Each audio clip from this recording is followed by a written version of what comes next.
On this edition of AU Hoop Talk with Coach Mike Brennan, we'll look back at the first couple of games of non-conference. We'll also look ahead to the home game against Howard, and Smokin Al Koken stops by as AU Hoop Talk with Coach Mike Brennan starts right now.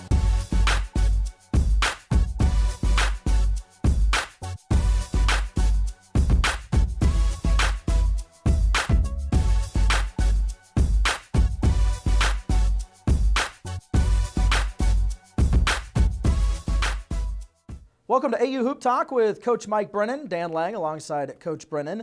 And let's jump right in. One of the big pieces back for you guys this year is Saeed Nelson. How much are you looking at him as a leader with there not being a senior on the roster? Relying on him for a lot. I don't want to put too much on his plate, to be honest with you, because we need so much. He's playing 40 minutes a game. He's got to score, rebound, throw assists. Just trying to get him to, be at his best as often as possible. He's really worked hard on his game, we're obviously expecting a lot from him this year. How hard is it to balance that? To balance where maybe he sees himself going and you guys as a coaching staff guiding him? Right, yeah. Well, I think it's tough for him just because we're young, obviously with Gasparini being out and, some other guys being out. It's, every game is a battle, so there's so much for him to do individually, but then there's, so many things for him to do as far as trying to lead the younger guys that are out there. So it's not easy. We've been in every game, so I'm pleased with his effort and everything that he's been able to do, and I'm pleased, just with the group's effort, consistently, to be able to put us in a position to win games. Now it's just getting the experience to be able to close them out. One of the thorns in his side has been the free throw percentage. Against Western Illinois, though, he went 5 of 5 from the charity stripe. Anything in particular that he's been working on that you guys have been helping him out with, or has he been paying special close attention to that component of his game? Yeah, absolutely. I mean, he worked on his shooting a lot. We tweaked some stuff right after the season. We didn't really mess with it during the year last year just because there was such a new experience. There were so many things that he had to learn. I didn't want him thinking about that, something as technical as that. So once the season ended, we sort of, tweaked it a little bit, and he's worked really hard on it. It's still a work in progress, but he's the type of kid that can, make huge improvements quickly, and that's what he's done. Hopefully it'll continue to carry over with, his, three-point shooting and pull-up jump shooting and all that kind of stuff. But right now he's shooting free throws much better. One of the biggest new pieces that you have is Sam Iorio that you were able to bring in. Came back in the Western Illinois game after missing a couple games. Had a good game, had 18 points. What are you seeing from him here early on this season as he transitions from the high school game to the college game? He's always ready to play, and it comes from the way he practices.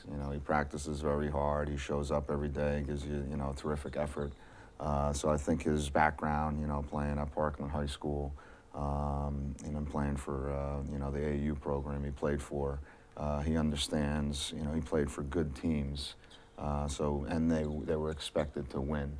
So he knows how to prepare himself on a daily basis, and he's done it right away. Obviously, there's a lot of things that we need to work on and improve and all that kind of stuff, but the effort is there, which we need from him. I mean, for a guy like him to be able to, or a young guy to be able to score and rebound and have the impact that he does, it's not easy, so it's impressive to see what he's done so far. And he had the 4 steals in the last game as well, showing off the quick hands. Yeah, I don't know if it's quick hands, but it's definitely anticipation and good mind for the game and understanding what's going on and just having been in a lot of situations like that. And he's just always involved in the play.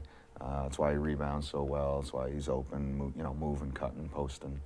So we're excited about. I didn't see him as a defender coming in, but it's good to see. His defense has actually impressed me as well. Larry Matuzis is one of your biggest scorers, second leading scorer on the team. He's hit double digits in every game except for the game against Wagner. As far as the scoring goes and how he, in his first year on the court with you guys, how he has sort of melded in, meshed in with everyone. Yeah, well, that's what we liked about Larry was he can score. He can shoot long shots and, sort of get by his guy a little bit. So we definitely need that from him. He's certainly providing it so far. Now it's just sort of adding to his game, getting him comfortable, understanding, when the time to shoot long shots is, when the time to drive, when the time to pass, cut, because there's a lot more that I think he can do for us. Now, as we speak about the fact that you guys have so many new players, so many young players, you had the chance to go over to Australia this past off season. How was that experience? What did you get out of that experience? Well, it's sort of twofold. I mean, the basketball part, you get the most out of the practices that you get beforehand going on a trip. So it was good that we got the group here early. We got them together. We got them, just understanding what goes into a normal college practice. But so the basketball part of it is one aspect, which we certainly took advantage of, and then it's just giving your student athletes a chance to just go to a different country, see a different culture. Australia's far, so I don't know how many of us will get back there anytime soon. But it's just sort of for a lot, it's a once in a lifetime opportunity. So it was fun, to be in Sydney and to see the Barrier Reef and all that kind of stuff. So it was a terrific trip, and the guys. The thing I liked was they were always together. They weren't in small groups and twos and threes, sort of, bopping around. They were always together as a team, whether it was going to the zoo or the opera house or going out to eat or whatever it might be. So I think that type of bonding helps you a ton. You mentioned the zoo, the opera house. There's koala bears and kangaroos and great white sharks. Those are just the cliches that everyone knows about Australia, right? So I'm sure you guys took in a lot of that stuff. Anything in particular that really stood out that maybe was off the beaten path, or something that wasn't necessarily something that everyone would be like, oh yeah, sure they did that? No, it was all that stuff that's they're sure they did that. But I think it's, like in my mind, I got the basketball part out of the way. So we played 3 games, and that was good to get the freshman experience. But when we're in Australia, I wanted them to do as much of that stuff as possible. So it wasn't necessarily a business trip where you're waking up and watching film. I mean, I'm telling these guys, hey, get out, explore the city, see as much of the place, interact with as many people as you can, because those are invaluable experiences that you'll remember for the rest of your life. How many extra practices did you get in before you were able to go? Yeah, you can. We had them here for about 10 days, so we had 9 practices. We took a day off, which was plenty, for a trip like that. So again, it's so they've been working for a long time. The freshmen were here at the beginning of July, and then our whole team was here at the beginning of August. So. We're seeing some guys hit the wall a little bit, as you expect with a lot of freshmen right about now. So, hopefully we can, I don't want to say rest up as we go into exam break, but it's less physically taxing, and just try to continue to get ready for league play. Anybody in particular that you saw really grow because of these added practices, or was it more of just a team thing? Because obviously you run an intricate style, so is it more just with all the new faces that we've talked about and everybody just kind of getting involved? Was it that, or was there a particular guy or two that you were like, wow, they really grew in those extra practices and with those couple games we were able to get in? Right, yeah. Well, I mean, everyone's sort of growth trajectory is different. Sure. So, different guys, sort of pick things up at different moments. So just having those extra practices gives you those opportunities and sort of hopefully increases the learning curve. So, I mean, I knew Sam was going to be good. I knew he was going to play a ton. So that's, you never quite know. So it's a pleasant surprise that he is sort of doing what we expected. But I think all the other guys have made the most of their opportunities. I mean, Marvin Bragg has been out, but he's, his reps every day in practice are the reason that he's, starting to, make a jump. So you just want, everybody, a lot of guys, you got to learn from each other too, especially with a young group. So hopefully some other guys will see how hard he works on a daily basis on the court and say, oh man, maybe maybe that'll get me in the game. So, we'll see. Now, Australia's in the books. There's a couple of years before you can take another trip, but Any ideas as to where you may want to go? Have you already started kind of thinking about it, or no? You always, around the time of the trip, you're always thinking about all the other places that you want to see, just because you're like, wow, this is, never been to Australia, and, it's an amazing experience. But, Greece and Spain and Italy are always the places that a lot of people try to get to. Maybe Asia or Africa, just something, just a different continent, we'll see. So.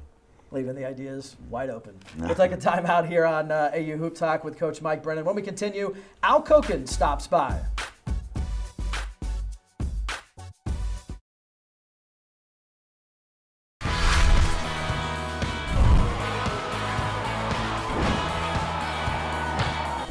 In the Patriot League, our playbooks look a little different. Here, we play to win on the field, in the classroom, and in the community. A competitive athletic experience with high academic standards. Today's scholar athlete, tomorrow's leaders. That's the Patriot League. Welcome to our sleepy little college town. You may have heard of us. Here we stand up for causes as naturally as we sit down for classes. We believe that knowledge, understanding, and discovery will make the world a better place, and that our contributions are only limited by our imaginations. Words, medals, and degrees don't make us who we are. Meaningful change does. We are American. And there's nothing we would rather be.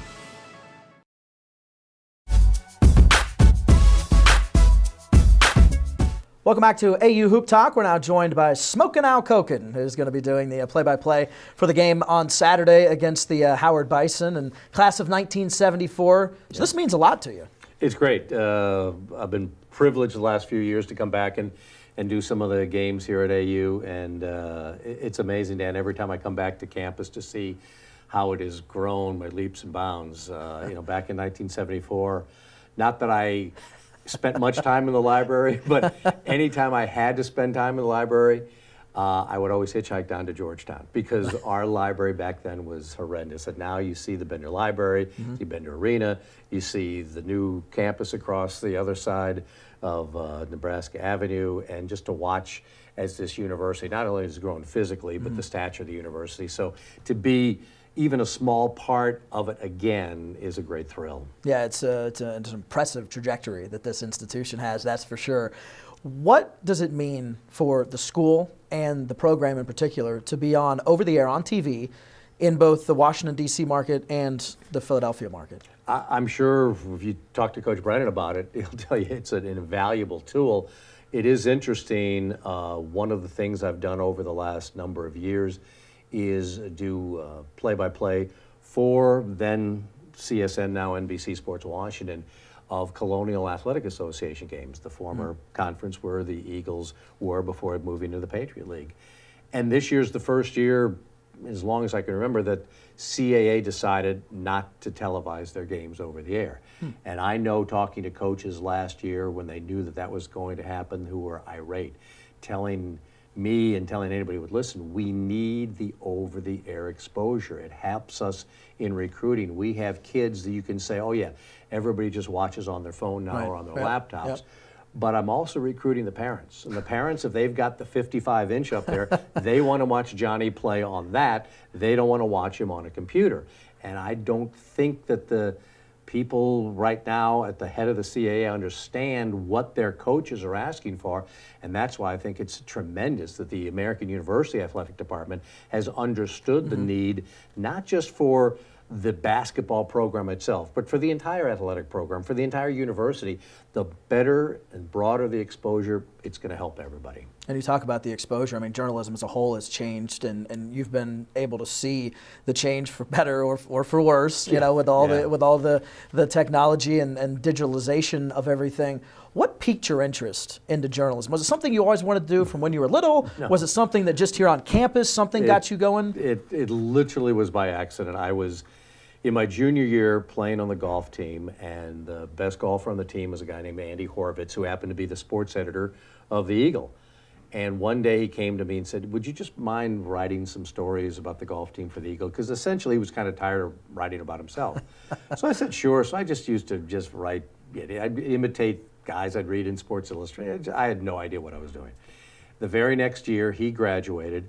The new sports editor came to me and said, would you be interested in still writing for the paper? I said, yeah, I had a great time doing it. I'd never taken any journalism courses, any broadcast courses, any media courses, nothing. And the very first assignment he gave me was to do a story on the newly evolving parachuting club at American University. And he said, we want you to jump and do the story on it. So I said, okay, well, you get the paper to pay for it, knowing they had no money. Right. He ended up working out a deal with the people who were really doing the parachuting training and stuff, pretty much called my bluff. So I went out and did it, wrote this long two-part story, a lot of first person this, first person that. The journalist and professor who happened to come in the one Friday to critique the paper, it was the second of the two parts. And he had gone through and pretty much ripped the entire paper, but got to my thing. He said, I went back, read the first part. He said, without question, this was the best thing in the paper. And I'm like, is he reading the right story? Went up to him afterwards, introduced myself. He was very nice and telling me what he liked about it. I asked him if he'd read some of my other stuff, which I went to his office one day. He did. Of course, he justifiably ripped it apart. But he did say, you do seem to have an ability to find the story and tell the story. Now, whether it's journalistically correct or not, I don't know. But that at least was encouraging. So I started freelancing and working for local papers, covering high school sports, covering a variety of different things. And that one thing led to another, meeting my good friend Phil Wood, who's Mr. Baseball. He was doing a show on WTOP back then when they did Sports Talk, along with Bernie Smilovitz, the former Channel 5 sports anchor. And I started filling in for him. Then I got the weekend job. Then the guy at Channel 5, who was the news director, Sonny Astlin, called, would you like to come down and do the weekend sports? So it just literally, it snowballed. If I hadn't jumped out of an airplane and nearly killed myself by landing on the corner of a cornfield, I probably wouldn't be doing this today. And of course, you're most closely associated now with the Capitals. Yes. And you've had the privilege of covering them since their first game, since even before the Literally, first game, yeah. right? Yeah, well, that was one of the freelance jobs I had, was with a bi-monthly sports magazine. It was kind of a newspaper form called Sports Scene Magazine, and I was their hockey writer. And on the very first preseason game in Capital history, they tied the then Stanley Cup champion Montreal Canadiens back in August of 1974. And I've got a picture of me with my hair down to here, Russ White of the Washington Star, Bob Pache of the Washington Post, myself, and then Coach Jimmy Anderson. So I can literally say on the very first day of the first game the Capitals have ever played, there I was. So technically, yeah, I guess I can say I've covered them since their inception. Now, I don't want to get you in trouble, but is hockey your favorite sport? Because I know you've covered, obviously you've done a lot of basketball. Yeah. You've also covered baseball. Anything of those sports that sticks out to you, or is hockey by far your number one? Well, it is because I've become so familiar with not just the sport itself, but one of the great things to me about the sport of hockey is the people within the sport. I mean, I can really count of my, however far back you want to go. If you want to go back to 74, if you want to go back to 84, when I started covering the Capitals full-time on TV, wherever you want to start it, I can count on one hand the number of hockey people I'd say, were A blanks. These are really good guys, and they make it easy to cover.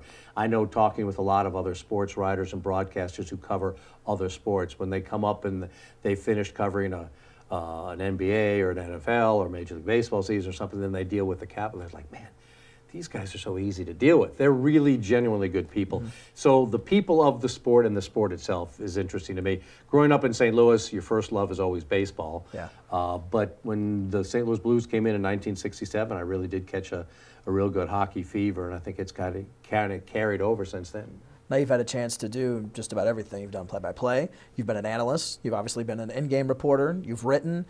Any one of those your favorite, or do you just like doing it all and just being around the sport? Well, doing it all. I mean, I've always kind of considered myself like a great utility player. You can plug me in wherever, which I think has, in some regards, led to longevity of a career. You certainly know. Especially in this day and exactly. age. You certainly know very well where, what you can, the more you can do, the more possible employees you have. And anytime I have a chance to speak to students, tell them that. I also tell them, too, I said, you may want to be in front of the camera, the way we are right now. But there's two of us here, there's multiple people around working. Yeah. You know, so there are many more people behind the camera than are in front of the camera. And if you really want a career, look in many different directions. Don't just focus on this is the only job I want, or this is the only sport I want to cover, or this is the only part of the sport I want to cover. The more you can do, the better off you are. And I think the more fun you have, and I've really enjoyed it. Doing play-by-play to me is the most fun in the sense that once the game starts and the game ends, you look at your watch and go, that was 2 hours? Wow, that went by like that, because you are so consumed by everything. When you're the sideline reporter, you're looking at different things, you're working on different things. Play-by-play, you really are just that pretty much tunnel vision of what the job is, and I think that kind of is fun. I'm sure you find the same way when you're doing it. At the end of the game, it's like, man, that just flew by, where other people are sitting there going, oh, Jesus, it's 2 hours already. Let's get this thing going. Play-by-play, you control the whole thing, and I think that, if you had to pick one, would be the most fun of all. Then you get a chance to really tell the story and Absolutely. really consume yourself in that and Absolutely. direct and guide the broadcast. Smokin Al Koken, right? Yes. That's what you're known as. Yes. Glenn Brenner gave you that nickname. Take us through how, if you know, how he came up with it and sort of the genesis of that, well, and it's stuck with you, obviously, for decades. Yeah, for those who don't know Glenn Brenner, or not familiar with Glenn Brenner, former Channel 9 sportscaster who passed much too suddenly, about 20 years now gone. I used to work there with him. They used to call it the clipboard guy. Back when pro football had the third string quarterback held the clipboard on the side, I was their third string guy behind Glenn Brenner, Ken Meese, who did the weekends. And when one of them would take a vacation, excuse me, Ken Meese would go up and cover for Glenn. I'd cover for Ken Meese, et cetera, et cetera. One of the other things I did in that time was also the coverage of the Redskins when the Redskins were when the home games would be televised on CBS, back before it became, when Fox got the NFC. We would do a live post-game show from, excuse me, from the stadium. So one day, I'm down at the stadium, ready to do an interview. Glenn's back at the studio in just right down the street on Wisconsin Avenue. And he says, let's go back down to RFK Stadium and rejoin. And he pauses. I'm thinking, did he forget my name? He goes, Smokin Al Koken. I just, kind of laughing. I didn't think anything of it. That was kind of funny. Now, he's a Philadelphia guy, so maybe it was the Smokin' Joe Frazier, whatever. The next day, people, hey, I heard that Smokin Al Koken. I like that Smokin Al Koken. So the fact that it was given to me by Glenn Brenner, who was a brilliant broadcaster. He wasn't the hardcore nuts and bolts. He was just funny. He could turn anything into comedy gold. And I think people really appreciated that approach to sports. And the fact, as I said, that it was given to me by Glenn Brenner, I take that as a badge of honor. And that's why I enjoy being known as or called Smokin Al Koken, because he, to me, epitomized, I always thought, what was great about sportscasting and broadcasting. Yeah. And I'm glad that stuck, and I'm forever thankful for Glenn giving me that little moniker that's carried over the years. Because he was able to mesh both the comedy and the sports. I mean, what was it, the weenie of the week Weenie or of the whatever that he week, came the up with? McEnroe Trophy. He had a cloistered nun at Georgetown who would pick games for him. And he and Gordon Peterson would get together, and once they'd have something going on and would go just make each other laugh. And Maureen Bunyan, who is a terrific news anchor in her own right, would have to kind of, okay, boys, let's break it up. Let's move on now. It just was just nothing but just funny stuff from Glenn Brenner. He could, much like Johnny Carson, when something would go wrong, he could turn that into something even better than what was going to happen by his ad-libbing and his creativity. He was one of those guys who could, and this was how, I think you could kind of judge how popular he was.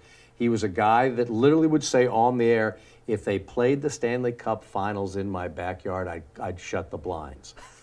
But at the start of the Stanley Cup playoffs, he'd go out and do a live shot at Capitol Center, and all the hockey people would come, hey, Glenn, good to see you, because they loved Glenn Brenner, even though he wasn't very fond of his sport. I always thought that was interesting to me, how he could transcend, not necessarily dissing the sport, but saying I'm not a real big fan of it, and turn it into something that where people would still want to come and see him. And even when he passed away, a couple presidents, Ronald Reagan and George H.W. Yeah. Bush, both gave their respects. It was unbelievable. Again, right down the road here on Nebraska Avenue at the National Presbyterian Cathedral down there, and I remember, not that a funeral is is something you want to treasure, but I'll never forget being in that room, and you could go 1 minute from having tears stream down your eyes when you listen to his kids talk about him, to then Gordon Peterson and other people getting up, and you'd be holding your sides laughing. I'd never been to, at that time, and never have been since, to been in any kind of funeral where the gamut of emotions and the outpouring of people and the people that came to see the viewing at Gawler's down the street before that, just everybody who he touched. It wasn't friends and family. It literally was a line down the block by people from the D.C. area who loved watching Glenn Brenner, and this was the way they wanted to pay their respects. Much the same way recently with the passing of Jim Vance, how he touched more people than just sports fans or just viewers of Channel 9. Yeah. And of course, he gave you the Smokin Al moniker. Always grateful. And we look forward to your call on Saturday with the Bison game. Yes, if we can get Bram Weinstein to pick it up a little bit, we'll be in good shape.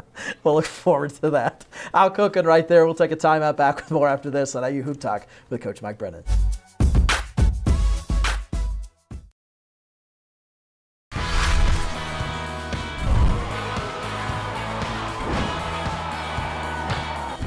In the Patriot League, our playbooks look a little different. Here, we play to win on the field, in the classroom, and in the community. A competitive athletic experience with high academic standards. Today's scholar athlete, tomorrow's leaders. That's the Patriot League. Welcome to our sleepy little college town. You may have heard of us. Here we stand up for causes as naturally as we sit down for classes. We believe that knowledge, understanding, and discovery will make the world a better place, and that our contributions are only limited by our imaginations. Words, medals, and degrees don't make us who we are. Meaningful change does. We are American. And there's nothing we would rather be.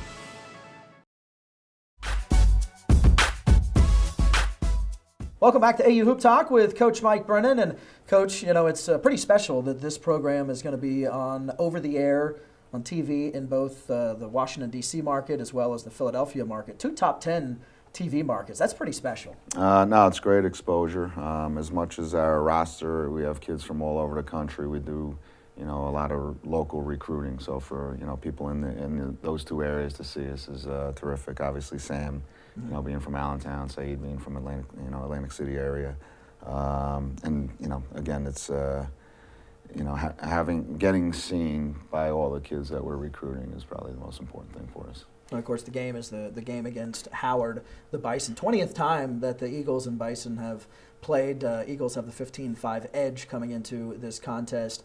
R.J. Cole, their leading scorer, he's a freshman, so you obviously haven't gone up against him in the past, but have you had a chance to look much at him and what he brings? Because he averages almost 20 points a game. Yeah, no, very, very good player. St. Anthony's kid, so, we know a little bit about guys from St. Anthony's. Yes. So anybody who plays for a program like that, sort of what you're getting.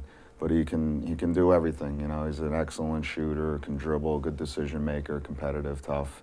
So I'm not surprised that he's doing what he's doing. When you look at the Bison, one thing that they kind of throw a bit of a different defense that Coach Nickelberry has. Yeah, it's sort of an aggressive zone. They really sort of trap and attack and kind of throw you off of what you would normally be practicing on a daily basis. So, it's something that's unusual to prepare for, and it sort of stifles you, stifles a lot of opponents early on. So hopefully we can, mimic it in practice as much as possible. But you just, you got to take care of the ball, pass well, and make shots. Well, best of luck Saturday against the Bison. All right, thanks a lot, Dan. Coach Mike Brennan right there. That'll do it for this edition of AU Hoop Talk. Our thanks to Al Koken for stopping by. Be sure and check out the Eagles-Bison game Saturday afternoon. For Coach Brennan, I'm Dan Lang. Have a great one.